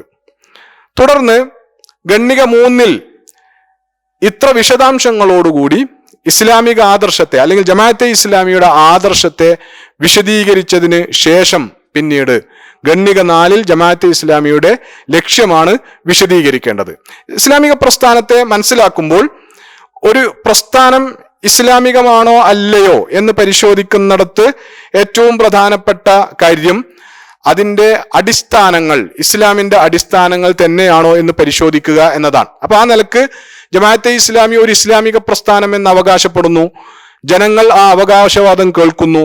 ഒരാൾ ജമാഅത്തെ ഇസ്ലാമി ഇസ്ലാമിക പ്രസ്ഥാനം തന്നെയാണോ എന്ന് പരിശോധിക്കാൻ ഉദ്ദേശിച്ചാൽ അയാൾ പരിശോധനാ വിധേയമാക്കേണ്ടത് ആദ്യം ഈ പ്രസ്ഥാനത്തിന്റെ ആദർശം എന്താണ് എന്ന കാര്യമാണ്. ആ ആദർശം എന്താണ് എന്നതിന്റെ മറുപടി ലാ ഇലാഹ ഇല്ലല്ലാഹ് മുഹമ്മദുർ റസൂലുള്ളാഹ് എന്നതാണ്. ജമാഅത്തെ ഇസ്ലാമിയുടെ ആദർശം ലാ ഇലാഹ ഇല്ലല്ലാഹ് മുഹമ്മദുർ റസൂലുള്ളാഹ് എന്നാകുന്നു എന്നതിന്റെ തെളിവ് അതിന്റെ ഭരണഘടനയിലെ ഗണ്ണിക 3 ആകുന്നു. ഒരു ഇസ്ലാമിക പ്രസ്ഥാനത്തിന്റെ അല്ലെങ്കിൽ ഒരു മുസ്ലിമിന്റെ ആദർശം എന്താവണം എന്നതുമായി ബന്ധപ്പെട്ട തെളിവ് ഖുർആനും സുന്നത്തുമാകുന്നു. ഇങ്ങനെയാണ് അതിനെ മനസ്സിലാക്കേണ്ടത്. ജമാഅത്തെ ഇസ്ലാമിയുടെ ആദർശം എന്ത്? അത് ലാ ഇലാഹ ഇല്ലല്ലാഹ് മുഹമ്മദുർ റസൂലുള്ളാഹാണ്.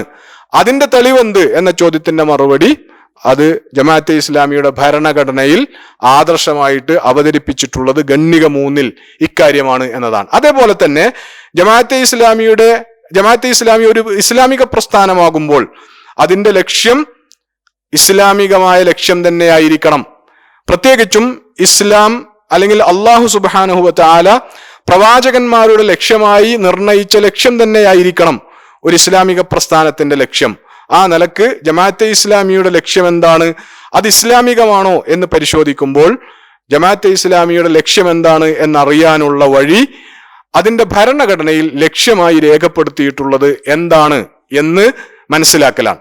അങ്ങനെ വരുമ്പോൾ ജമാഅത്തെ ഇസ്ലാമി ഭരണഘടനയിൽ ഗണ്ണിക 4 പറഞ്ഞിട്ടുള്ളത് ജമാഅത്തെ ഇസ്ലാമി ഹിന്ദിന്റെ ലക്ഷ്യം ഇഖാമത്തുദ്ദീൻ ആകുന്നു. അതിൻ്റെ സാക്ഷാൽ പ്രേരക ശക്തി അള്ളാഹുവിന്റെ പ്രീതിയും പരലോക വിജയവും കരസ്ഥമാക്കുക എന്നതാകുന്നു. ഇതാണ് ലക്ഷ്യം പരാമർശിച്ചുകൊണ്ട് രേഖപ്പെടുത്തിയിട്ടുള്ള 2 വാക്യങ്ങൾ. ഇതിൽ ജമാഅത്തെ ഇസ്ലാമിയുടെ ലക്ഷ്യം ഇഖാമത്തുദ്ദീൻ ആകുന്നു എന്ന് പറഞ്ഞാൽ ഈ ലോകത്ത് പ്രവർത്തിക്കുന്ന ഒരു ഇസ്ലാമിക പ്രസ്ഥാനം എന്നുള്ള നിലക്ക് ജമാഅത്തെ ഇസ്ലാമിയുടെ ലക്ഷ്യം ഇഖാമത്തുദ്ദീൻ ആകുന്നു. അതേ സമയത്ത് ഇഖാമത്തുദ്ദീനു വേണ്ടി പ്രവർത്തിക്കുന്ന ഈ പ്രസ്ഥാനത്തിൽ അണിചേരുന്ന ഓരോ പ്രവർത്തകന്റെയും ഇഖാമത്തുദ്ദീനു വേണ്ടി പ്രവർത്തിക്കാനുള്ള സാക്ഷാൽ പ്രേരക ശക്തിയെ ലക്ഷ്യത്തിന്റെ ലക്ഷ്യമായി നിർണയിക്കുകയും ചെയ്തിരിക്കുന്നു, അല്ലെങ്കിൽ രേഖപ്പെടുത്തുകയും ചെയ്തിരിക്കുന്നു എന്നതാണ് ഇതിന്റെ പ്രത്യേകത.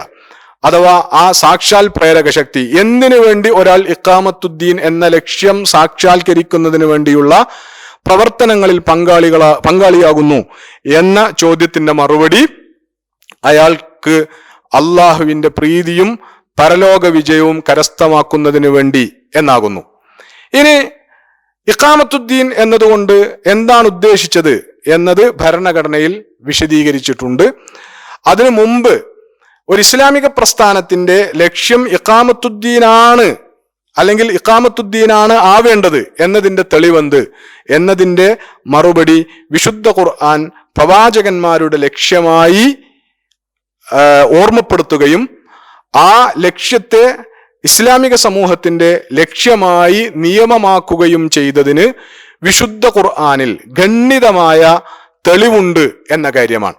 സൂറത്തു ശൂറായിലെ 13-ാമത്തെ ആയത്തിൽ അല്ലാഹു സുബ്ഹാനഹു വ തആല ഉലുൽ അസ്മുകളായ 5 പ്രവാചകന്മാർ നൂഹ് നബി അലൈഹിസ്സലാം, ഇബ്രാഹിം നബി അലൈഹിസ്സലാം, മൂസാ നബി അലൈഹിസ്സലാം, ഈസാ നബി അലൈഹിസ്സലാം, അന്ത്യപ്രവാചകൻ മുഹമ്മദ് മുസ്തഫ സല്ലല്ലാഹു അലൈഹി വസല്ലം, ഉലുൽ അസ്മുകളായ ഈ 5 പ്രവാചകന്മാരും സ്വാഭാവികമായും അവരെ പോലെ മറ്റു പ്രവാചകന്മാരെയും അള്ളാഹു എന്തൊരു കാര്യമാണോ ലക്ഷ്യമായി, വസിയ്യത്തായി, ദിവ്യബോധനമായി ഏൽപ്പിച്ചു കൊടുത്ത പ്രവർത്തനം, ഉത്തരവാദിത്തം, അത് തന്നെ ശറഅ ലക്കും ആ പ്രവാചകന്മാരുടെ അനുയായികൾ, പ്രത്യേകിച്ചും സവിശേഷമായി ഉമ്മത്ത് മുസ്ലിമ അല്ലെങ്കിൽ മുഹമ്മദ് നബി സല്ലല്ലാഹു അലൈഹി വസല്ലമയുടെ അനുയായികളായ ഇസ്ലാമിക സമൂഹം, നിങ്ങളെ നാം അതുതന്നെ ഉത്തരവാദിത്തമായി അല്ലെങ്കിൽ നിങ്ങളുടെ ലക്ഷ്യമായി നിയമമാക്കിയിരിക്കുന്നു. അത് അൻ അഖീമുദ്ദീൻ, നിങ്ങൾ ദീനിനെ ഇഖാമത്ത് ചെയ്യണം എന്ന കാര്യമാണ്. വലാ തതഫറഖൂ ഫീഹി, ഈ കാര്യത്തിൽ നിങ്ങൾ ഒരിക്കലും ഭിന്നിക്കരുത് എന്ന് അല്ലാഹു സുബ്ഹാനഹു വ തആലയുടെ പ്രത്യേക നിർദ്ദേശവുമുണ്ട്. എന്ന് പറഞ്ഞാൽ ഒരു ഇസ്ലാമിക സംഘടനയുടെ, ഇസ്ലാമിക പ്രസ്ഥാനത്തിന്റെ എന്നല്ല മൊത്തം മുസ്ലിം ഉമ്മത്തിന്റെ തന്നെ ലക്ഷ്യമാകേണ്ടുന്ന കാര്യമെന്ന് അല്ലാഹു സുബ്ഹാനഹു വ തആല അർത്ഥശങ്കക്കിടയില്ലാത്ത വിധം വിശുദ്ധ ഖുർആനിൽ പറഞ്ഞിട്ടുള്ള കാര്യമാണ് ഇഖാമത്തുദ്ദീൻ എന്ന് പറയുന്നത്. അതിൽ ഈ ലക്ഷ്യത്തിന്റെ കാര്യത്തിൽ നിങ്ങൾ ഭിന്നിക്കരുത് എന്ന് അല്ലാഹു സുബ്ഹാനഹു വ തആല പ്രത്യേകം നിർദ്ദേശിക്കുകയും ചെയ്തിട്ടുള്ള കാര്യമാണ്. അപ്പൊ ഇതാണ് ജമാഅത്തെ ഇസ്ലാമിയുടെ ലക്ഷ്യം, അല്ലെങ്കിൽ ഒരു ഇസ്ലാമിക പ്രസ്ഥാനത്തിന്റെ ലക്ഷ്യമാകേണ്ടുന്ന കാര്യം തന്നെയാണ് ജമാഅത്തെ ഇസ്ലാമിയുടെ ലക്ഷ്യമായ ഇഖാമത്തുദ്ദീൻ എന്ന് തിരിച്ചറിഞ്ഞാൽ പിന്നെ എന്താണ് ഇഖാമത്തുദ്ദീനിന്റെ വിവക്ഷ എന്ന് മനസ്സിലാക്കൽ വളരെ അനിവാര്യമാണ്. അത് ഗ്രഹിക്കാൻ സഹായകമാകുന്ന വിശദീകരണമാണ് തുടർന്ന് ഗണ്ണിക 4 ചേർത്തിട്ടുള്ളത്. അത് ചുരുക്കി മനസ്സിലാക്കാവുന്നത്, അത് ഏറ്റവും പ്രധാനപ്പെട്ട കാര്യം, ഇഖാമത്തുദ്ദീൻ എന്ന പ്രയോഗത്തിലെ ദീനിന്റെ സംസ്ഥാപനം എന്ന് പറയുമ്പോൾ അതിലെ ദീൻ കൊണ്ട് ഉദ്ദേശിക്കുന്നത് എന്ത് എന്നത് വളരെ പ്രധാനപ്പെട്ട കാര്യമാണ്. പ്രത്യേകിച്ചും ജമാഅത്തെ ഇസ്ലാമി രംഗപ്രവേശം ചെയ്ത ഒരു കാലത്ത് സെക്യുലറിസത്തിന്റെ കടന്നുകയറ്റത്തിന്റെ സ്വാധീന ഫലമായി മതത്തെക്കുറിച്ച് വളരെ പരിമിതമായ സങ്കല്പങ്ങൾ നിലനിന്നിരുന്ന ഒരു കാലത്ത് ആ മതത്തെക്കുറിച്ചുള്ള വളരെ പരിമിതമായ സങ്കല്പം മുസ്ലിം സമുദായത്തെ തന്നെയും സ്വാധീനിക്കുന്ന ഒരു സാഹചര്യമുണ്ടായ പശ്ചാത്തലത്തിലാണ് ജമാഅത്തെ ഇസ്ലാമി രംഗപ്രവേശനം ചെയ്യുന്നത്. പ്രത്യേകിച്ചും ഖിലാഫത്തിന്റെ തകർച്ചയ്ക്ക് ശേഷം ദീനും ദുനിയാവും രണ്ടാണെന്ന് ഉള്ള സങ്കല്പങ്ങൾ ഇസ്ലാമിക സമൂഹത്തിലേക്ക് കൂടി കടന്നു കയറുകയും അത് മുസ്ലിങ്ങൾക്കിടയിൽ സാവകാശം സ്വാധീനം നേടുകയും ചെയ്ത ഒരു പശ്ചാത്തലത്തിലാണ് ഇസ്ലാമിക പ്രസ്ഥാനത്തിന്റെ ഉദയമുണ്ടാകുന്നത്. അപ്പൊ ആ സന്ദർഭത്തിൽ ദീനിനെ അതിന്റെ യഥാർത്ഥ അർത്ഥത്തിലേക്ക് പുനരവതരിപ്പിക്കുകയും ആ ദീനിന്റെ ഇഖാമത്താണ് മുസ്ലിം ഉമ്മത്തിന്റെ ദൗത്യമെന്ന് അവരെ ഓർമ്മിപ്പിക്കുകയും ആ ഒരു ദൗത്യ നിർവഹണത്തിന് വേണ്ടി, ആ ഒരു ലക്ഷ്യ സാക്ഷാത്കാരത്തിന് വേണ്ടി അവരെ സംഘടിപ്പിക്കുകയും ചെയ്യുക എന്ന ഉത്തരവാദിത്തമാണ് ഒരു ഇസ്ലാമിക പ്രസ്ഥാനത്തിന് ഉണ്ടായിരുന്നത്. അപ്പൊ അതുകൊണ്ട് ഇഖാമത്തുദ്ദീൻ എന്നതുകൊണ്ട് ഉദ്ദേശിക്കുന്ന ദീൻ എന്താണ് എന്ന് ചോദിച്ചാൽ സ്വാഭാവികമായും ഇസ്ലാമിനെയാണ് ആ ദീൻ കൊണ്ട് ഉദ്ദേശിക്കുന്നത്. പക്ഷേ ആ ദീൻ എന്ന് പറയുന്നത് ഒരു മതമല്ല, സെക്യുലറിസ്റ്റ് ആഖ്യാനങ്ങളിലുള്ളതുപോലെ അതൊരു റിലീജിയൻ അല്ല, മറിച്ച് ദീനിനെ കുറിച്ച് നമുക്ക് പറയാവുന്നത് അതൊരു ജീവിത വ്യവസ്ഥയാണ് എന്നതാണ്. ഇസ്ലാം എന്നത് മനുഷ്യ ജീവിതത്തിന് വേണ്ടി അള്ളാഹു നിശ്ചയിച്ചിട്ടുള്ള സമ്പൂർണവും സമഗ്രവുമായ ഒരു ജീവിത പദ്ധതിയുടെ പേരാകുന്നു. അങ്ങനെയുള്ള ദീനിനെ സ്ഥാപിക്കുക എന്നതാണ് ഇഖാമത്തുദ്ദീൻ കൊണ്ട് ഉദ്ദേശിക്കുന്നത്. ഈ ദീനിന്റെ പ്രത്യേകത, ഇത് നേരത്തെ നമ്മൾ ആദർശം വിശദീകരിക്കുമ്പോൾ പറഞ്ഞതുപോലെ ഈ ദീനിനെ അവതരിപ്പിച്ചിട്ടുള്ളത് മനുഷ്യരുടെയും സകല ലോകത്തിന്റെയും സ്രഷ്ടാവും നിയന്താവും രക്ഷിതാവും പ്രകൃതി നിയമദാതാവും അതുകൊണ്ട് തന്നെ അവരുടെ യഥാർത്ഥ ഇലാഹും അവരുടെ സാൻമാർഗിക നിയമദാതാവുമായ അള്ളാഹുവാണ് ഈ ദീനിനെ നൽകിയിട്ടുള്ളത്. അതുകൊണ്ട് തന്നെ സമഗ്രമായ സ്വഭാവത്തിൽ മനുഷ്യന്റെ എല്ലാ ഘടകങ്ങളെയും, മനുഷ്യന്റെ എല്ലാ ആവശ്യങ്ങളെയും, മനുഷ്യന്റെ എല്ലാ താല്പര്യങ്ങളെയും പരിഗണിക്കുന്നതായിരിക്കും ഈ ദീൻ എന്നത് വളരെ പ്രധാനപ്പെട്ട കാര്യമാണ്. അതാണ് ദീനിനെ മനസ്സിലാക്കുമ്പോൾ ഏറ്റവും പ്രധാനപ്പെട്ട കാര്യം. അതുകൊണ്ട് ഒരു മനുഷ്യന്റെ ബാഹ്യവും ആന്തരികവുമായ കാര്യങ്ങൾ, മനുഷ്യ ജീവിതത്തിലെ വ്യക്തിഗതം, സമഷ്ടിഗതം അഥവാ സാമൂഹികം തുടങ്ങി നാനാ തുറകളെയും ഉൾക്കൊള്ളുന്ന ദൈവിക മാർഗദർശനം ഉൾക്കൊള്ളുന്ന ഒരു ജീവിത പദ്ധതിയാണ് ഈ ദീൻ കൊണ്ട് അല്ലെങ്കിൽ ഇസ്ലാം എന്നതുകൊണ്ട് ഉദ്ദേശിക്കുന്നത്. അതുകൊണ്ട് തന്നെ സ്വാഭാവികമായും അതിൽ ആദർശം, വിശ്വാസം, ആരാധനകൾ, സ്വഭാവചര്യകൾ, മനുഷ്യന്റെ സാമ്പത്തികം, രാഷ്ട്രീയം, സാമൂഹികം തുടങ്ങിയ ജീവിത മേഖലകളിൽ ആവശ്യമായ മാർഗദർശനങ്ങൾ, ഇതൊക്കെയും ഈ ദീനിനകത്ത് ഉൾക്കൊള്ളുന്ന കാര്യമാണ്. ഇതൊന്നും ദീനിന്റെ പരിധിക്ക് പുറത്തല്ല. അങ്ങനെ അല്ലാഹു സുബ്ഹാനഹു വ തആല മനുഷ്യ ജീവിതത്തെ എല്ലാ തലങ്ങളിലും സ്പർശിക്കും വിധം നൽകിയിട്ടുള്ള സമഗ്രവും സമ്പൂർണവുമായ ജീവിത പദ്ധതിയാണ് ഇഖാമത്തുദ്ദീൻ. നമ്മൾ ലക്ഷ്യം വെക്കേണ്ടുന്ന, അല്ലെങ്കിൽ ജമാഅത്തെ ഇസ്ലാമി ഇസ്ലാമിക ലക്ഷ്യം എന്നുള്ള നിലക്ക് അംഗീകരിക്കുന്ന, പണിയെടുക്കുന്ന ഇഖാമത്തുദ്ദീനിലെ ദീൻ കൊണ്ടുള്ള വിവക്ഷ എന്നത് മനസ്സിലാക്കേണ്ടതാണ്. ഈ ഇഖാമത്തുദ്ദീൻ എന്തിനു വേണ്ടി എന്നതിനെക്കുറിച്ചുള്ള സങ്കല്പത്തിൽ ഇത് കേവലം ദൈവപ്രീതിയും പാരത്രിക വിജയവും ഉറപ്പു നൽകുന്ന ഒരു ലക്ഷ്യമല്ല ഇഖാമത്തുദ്ദീൻ എന്ന് പറയുന്നത്.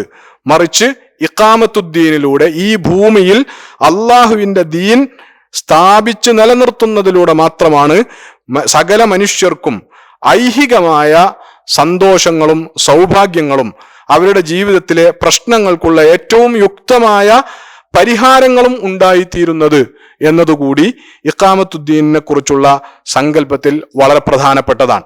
ഇഖാമത്ത് എന്ന പദം കൊണ്ട് ഉദ്ദേശിക്കുന്നത് സ്ഥാപിക്കുക, നിലനിർത്തുക തുടങ്ങിയ അർത്ഥങ്ങളാണ്. ഇല്ലാത്തതിനെ സ്ഥാപിക്കുകയും സ്ഥാപിച്ചു കഴിഞ്ഞാൽ സ്ഥാപിതമായതിനെ നിലനിർത്തുകയും ചെയ്യുക എന്ന സ്വഭാവത്തിൽ ഈ രണ്ടർത്ഥങ്ങളെയും ഒരുപോലെ ഉപയോഗിക്കുന്ന ഖുർആനിക പദപ്രയോഗമാണ് ഇഖാമത്തുദ്ദീൻ എന്ന് പറയുന്നത്. അപ്പോൾ ഈ നിലക്കാണ് ജമാഅത്തെ ഇസ്ലാമിയുടെ ലക്ഷ്യം വിശദീകരിച്ചിട്ടുള്ളത്. സ്വാഭാവികമായും ഒരു ആദർശ അടിത്തറയിൽ നിന്നുകൊണ്ട് ഒരു ലക്ഷ്യത്തിന് വേണ്ടി പ്രവർത്തിക്കുന്ന ഒരു പ്രസ്ഥാനത്തെ സംബന്ധിച്ചിടത്തോളം ആ ലക്ഷ്യത്തിലേക്ക് എത്താൻ ആവശ്യമായ മാർഗം എന്നത് പ്രധാനമാണ്. ലക്ഷ്യം സ്വാഭാവികമായി സാക്ഷാത്കരിക്കപ്പെടുകയില്ല. ആ ലക്ഷ്യത്തിലേക്കുള്ള മാർഗങ്ങൾ കടന്നു പോകുന്നതിലൂടെ അല്ലെങ്കിൽ മാർഗങ്ങൾ താണ്ടുന്നതിലൂടെ മാത്രമാണ് ലക്ഷ്യത്തിലേക്ക് എത്തിച്ചേരാൻ കഴിയുക. അപ്പോൾ ലക്ഷ്യമുണ്ടാവുക എന്ന് പറഞ്ഞാൽ അതോടൊപ്പം ആ ലക്ഷ്യത്തിലേക്കുള്ള മാർഗമുണ്ടാവുക എന്നത് വളരെ പ്രധാനമാണ്. അതുകൊണ്ട് ലക്ഷ്യം കഴിഞ്ഞാൽ പിന്നീട് ഏറ്റവും പ്രധാനപ്പെട്ട കാര്യം ആ ലക്ഷ്യത്തിലേക്കുള്ള പ്രവർത്തന മാർഗമാണ്. പ്രവർത്തന മാർഗത്തെക്കുറിച്ച് ഭരണഘടനയിൽ ഗണ്ണിക 5 വിശദീകരിക്കുന്നത് പ്രകാരം പ്രവർത്തന മാർഗങ്ങൾ എന്തൊക്കെയാണ് എന്ന് വിശദീകരിക്കുകയല്ല ചെയ്തിട്ടുള്ളത്. അതേസമയത്ത് പ്രവർത്തന മാർഗങ്ങളിൽ ഒരു കാലത്തും മാറ്റമില്ലാതെ അടിസ്ഥാന പ്രവർത്തനമായി സ്വീകരിക്കേണ്ടുന്ന പ്രവർത്തന മാർഗത്തെക്കുറിച്ചുള്ള സൂചന ഭരണഘടനയിലുണ്ട്. അതല്ലാതെ അത് കഴിച്ചാൽ പിന്നീട് പ്രധാനമായും പ്രവർത്തന മാർഗം വിശദീകരിക്കുന്ന ഗണ്ണികയിൽ ഊന്നിയിട്ടുള്ളത് ഏത് കാലത്തും അതത് കാലത്തിന് അനുസൃതമായ സ്വഭാവത്തിൽ പ്രസ്ഥാനം അതിൻ്റെ പ്രവർത്തന മാർഗം നിശ്ചയിക്കുമ്പോൾ അതിൽ അടിസ്ഥാനപരമായി പരിഗണിക്കേണ്ടുന്ന മാനദണ്ഡങ്ങൾ എന്തൊക്കെയാണ്, അല്ലെങ്കിൽ പ്രവർത്തന മാർഗത്തിന്റെ ഒരു അടിസ്ഥാന ചട്ടക്കൂട് എപ്രകാരമായിരിക്കണം എന്നത് വിശദീകരിക്കാനാണ് ഗണ്ണിക 5 ശ്രമിച്ചിട്ടുള്ളത്. ലക്ഷ്യപ്രാപ്തിക്ക് വേണ്ടിയുള്ള ജമാഅത്തെ ഇസ്ലാമി ഹിന്ദിന്റെ പ്രവർത്തന മാർഗം താഴെ വിവരിക്കും പ്രകാരമായിരിക്കും. അതിൽ ഒന്നാമത്തെ കാര്യം, ജമാഅത്തെ ഇസ്ലാമി അതിന്റെ ലക്ഷ്യത്തിലേക്കുള്ള പ്രവർത്തന മാർഗം തീരുമാനിക്കുന്നിടത്ത് അടിസ്ഥാനം ഖുർആനും സുന്നത്തുമായിരിക്കും എന്ന കാര്യമാണ്. അതാണ് ഒന്നാമത്തെ കാര്യം. ഖുർആനും സുന്നത്തും അനുസരിച്ച് എന്തൊക്കെ പ്രവർത്തന മാർഗങ്ങൾ സ്വീകരിക്കാമോ ആ പ്രവർത്തന മാർഗങ്ങളാണ് ജമാഅത്തെ ഇസ്ലാമി സ്വീകരിക്കുക.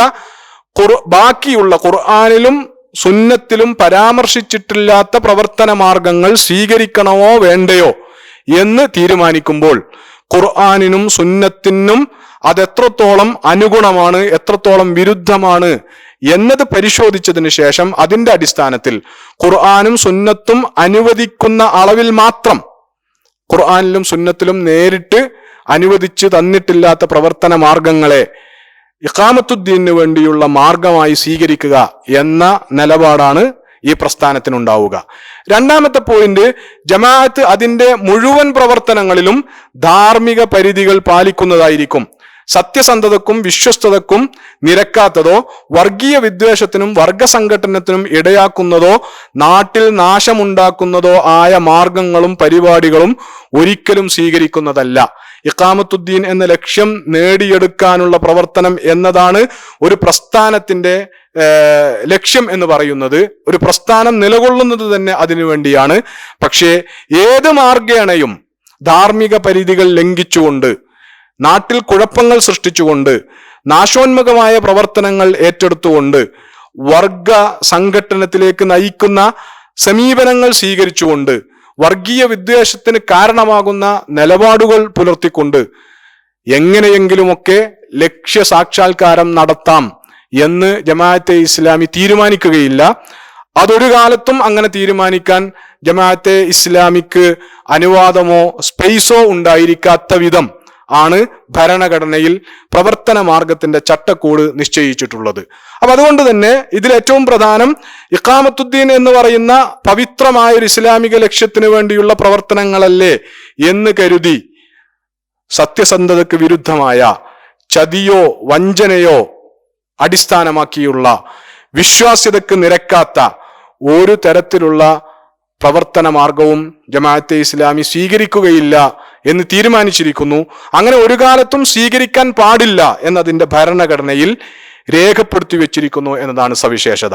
വർഗീയതയോട്, വർഗ സംഘട്ടനത്തോട് ഒക്കെയുള്ള ഇസ്ലാമിക പ്രസ്ഥാനത്തിന്റെ നിലപാട് ഏതെങ്കിലും ഘട്ടത്തിൽ ലക്ഷ്യസാക്ഷാത്കാരത്തിന് വേണ്ടി വർഗീയ വിദ്വേഷ പ്രചരണമോ വർഗ സംഘട്ടനങ്ങൾക്ക് ഇടയാക്കുന്ന സമീപനങ്ങളോ ജമാഅത്തെ ഇസ്ലാമി സ്വീകരിക്കുമോ എന്ന് ചോദിച്ചാൽ അതിന്റെ മറുപടി ജമാഅത്തെ ഇസ്ലാമി ഒരിക്കലും അങ്ങനെ സ്വീകരിക്കുകയില്ല. സ്വീകരിക്കാൻ ഈ പ്രസ്ഥാനത്തിൽ അനുവാദമില്ല എന്നതാണ്. അതുകൊണ്ട് ജമാഅത്തെ ഇസ്ലാമിക്കെതിരെ തീവ്രവാദവും വർഗീയവാദവും ഭീകരവാദവും ആരൊക്കെ ആരോപണമായി ഉന്നയിച്ചാലും അത് അവരുടെ വ്യാജമായ സ്വപ്നമായി നിലനിൽക്കും എന്നതല്ലാതെ ഈ പ്രസ്ഥാനം ഒരിക്കലും വർഗീയമാവുകയില്ല, ഒരിക്കലും തീവ്രവാദപരമാവുകയില്ല, ഒരിക്കലും ഭീകരവാദപരമാവുകയില്ല എന്നതിന്റെ ഗ്യാരണ്ടി ഈ പ്രസ്ഥാനത്തിന്റെ ഭരണഘടനയിൽ ഉണ്ട് എന്നത് വളരെ പ്രധാനമായി മനസ്സിലാക്കേണ്ട ഒരു കാര്യമാണ്.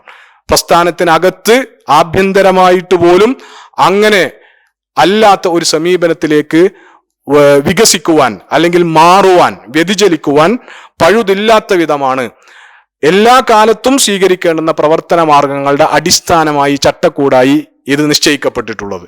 മൂന്നാമത്തെ പോയിന്റായി ജമാഅത്ത് അതിന്റെ ലക്ഷ്യപ്രാപ്തിക്കായി. ഇങ്ങനെ പറയുമ്പോൾ സ്വാഭാവികമായും നമ്മുടെ കാലത്തൊക്കെ ഉണ്ടാകുന്ന ഒരു ചോദ്യവും സംശയവുമാണ്. ഇന്ത്യ പോലെയുള്ള ഒരു രാജ്യത്ത് വളരെ ശ്രമകരമായ ഒരു ലക്ഷ്യമാണ് ഇഖാമത്തുദ്ദീൻ എന്ന് പറയുന്നത്. നമ്മൾ ഇങ്ങനെ ഉള്ള നേരത്തെ പറഞ്ഞതുപോലെയുള്ള മാർഗങ്ങളൊന്നും സ്വീകരിക്കാതെ, ഒരു അട്ടിമറി ശ്രമത്തിനൊന്നും ശ്രമിക്കാതെ പിന്നെ എങ്ങനെയാണ് ഈ ലക്ഷ്യ സാക്ഷാത്കാരം എന്ന് ചോദിച്ചാൽ, ഇസ്ലാമികമായ അതിനുള്ള മറുപടി ജമാഅത്ത് അതിന്റെ ലക്ഷ്യപ്രാപ്തിക്കായി രചനാത്മകവും സമാധാനപൂർവവുമായ മാർഗങ്ങൾ അവലംബിക്കുന്നതാണ്. രചനാത്മകവും സമാധാനപൂർവവുമായ എല്ലാ മാർഗങ്ങളും അവലംബിക്കും ലക്ഷ്യസാക്ഷാത്കാരത്തിന്. അതേസമയത്ത് അതിന്റെ ഭാഗമായി ആദർശ പ്രചാരണവും പ്രബോധനവും വഴി ഹൃദയങ്ങളും സ്വഭാവചര്യകളും സംസ്കരിക്കുന്നതും സാമൂഹിക ജീവിതത്തിൽ ഉദ്ദിഷ്ടമായ ഉത്തമ വിപ്ലവം വരുത്തുന്നതിന് പൊതുജനാഭിപ്രായം വളർത്തിക്കൊണ്ടുവരുന്നതുമാണ്. അപ്പൊ പിന്നെ ഏതുതരം പ്രവർത്തനങ്ങളാണ് നടത്തുക എന്ന് ചോദിച്ചാൽ, ഇസ്ലാമിന്റെ ആദ്യകാലം മുതൽ ഇസ്ലാമിന്റെ ഒരു കോൺഫിഡൻസ്, ഇസ്ലാമിന്റെ പ്രചാരണത്തിലും ഇസ്ലാമിന്റെ ദീനിന്റെ ഇഖാമത്തിലും പ്രവാചക കാലത്തുണ്ടായിരുന്ന കോൺഫിഡൻസും ആത്മവിശ്വാസവും എന്ന് പറയുന്നത് ഈ ദീൻ ആശയപ്രചാരണത്തിലൂടെയും പ്രബോധന പ്രവർത്തനങ്ങളിലൂടെയും ജനഹൃദയങ്ങൾ കീഴടക്കാൻ ഈ ആശയത്തിന് കഴിയും എന്ന ആത്മവിശ്വാസമാണ്. അതിലൂടെയാണ് ലോകത്ത് ഇസ്ലാം പ്രചരിച്ചത്. നിരന്തരമായ ആശയ പ്രചാരണങ്ങളിലൂടെ, പ്രബോധന പ്രവർത്തനങ്ങളിലൂടെയാണ് ലോകത്ത് ഇസ്ലാം യഥാർത്ഥത്തിൽ അതുദ്ദേശിച്ച ഉത്തമ വിപ്ലവം സാധ്യമായിട്ടുള്ളത്. ഇനിയും എല്ലാ കാലത്തും ഇസ്ലാമികമായ ഈ ലക്ഷ്യപൂർത്തീകരണത്തിന്റെ മാർഗത്തിലുള്ള വഴി ഇത് തന്നെയായിരിക്കും എന്നതാണ് ഇവിടെ ഉറപ്പു തരുന്നത്. ഇതിൽ ശ്രദ്ധേയമായ ഒരു കാര്യം, ഇസ്ലാമിക വിപ്ലവത്തിന് ഇഖാമത്തുദ്ദീൻ എന്ന് പറഞ്ഞാൽ അതുകൊണ്ട് ഉദ്ദേശിക്കുന്ന കാര്യം സാമൂഹ്യ മാറ്റം എന്നതാണ്. സോഷ്യൽ ചേഞ്ച് എന്ന് നമ്മൾ പറയുന്ന കാര്യമാണ്. ആ സാമൂഹ്യ മാറ്റത്തിലൂടെ സംഭവിക്കുന്ന ഒരു വിപ്ലവം, അതാണ് യഥാർത്ഥത്തിൽ ഇഖാമത്തുദ്ദീൻ എന്ന ലക്ഷ്യം കൊണ്ട് ഉദ്ദേശിക്കുന്ന കാര്യം. ആ വിപ്ലവം സാധ്യമാവുക സൈനികമായ അട്ടിമറികളിലൂടെയോ സൈനികമായ ആക്രമണങ്ങളിലൂടെയോ നാശോന്മുഖമായ പ്രവർത്തനങ്ങളിലൂടെയോ ഭീകരവാദ പ്രവർത്തനങ്ങളിലൂടെയോ തീവ്രവാദപരമോ വർഗീയ വിദ്വേഷം ചുരത്തുന്ന നിലപാടുകളിലൂടെയോ ആയിരിക്കുകയില്ല. മറിച്ച് അത് ഇസ്ലാമിന്റെ സമാധാനപൂർണമായ ആദർശ പ്രചാരണത്തിലൂടെ ആയിരിക്കും, ആശയ പ്രചാരണത്തിലൂടെ ആയിരിക്കും, പ്രബോധനത്തിലൂടെ ആയിരിക്കും. അതുവഴി മനുഷ്യരുടെ മനസ്സുകളും ഹൃദയങ്ങളും ശുദ്ധീകരിക്കുകയും സംസ്കരിക്കുകയും അങ്ങനെ അവരിൽ ഇസ്ലാമിന് അനുകൂലമായ, ഇസ്ലാമിക വിപ്ലവത്തിന് അനുകൂലമായ പൊതുജനാഭിപ്രായം വളർത്തിക്കൊണ്ടുവരികയും ചെയ്യുക. ഇതാണ് ഇഖാമത്തുദ്ദീന്റെ മാർഗത്തിൽ ജമാഅത്തെ ഇസ്ലാമി എല്ലാ കാലത്തും സ്വീകരിക്കുന്ന പ്രവർത്തന മാർഗം എന്നാണ് വിശദീകരിച്ചിട്ടുള്ളത്. പൊതുജനാഭിപ്രായം വളർത്തിക്കൊണ്ടുവരിക എന്ന പ്രയോഗം ഈ ഒരു മീഖാത്തിൽ സവിശേഷമായി ജമാഅത്തെ ഇസ്ലാമി അതിന്റെ ഒരു മീഖാത്തി ടാർഗറ്റായി നിശ്ചയിച്ചിട്ടുള്ള കാര്യമാണ്.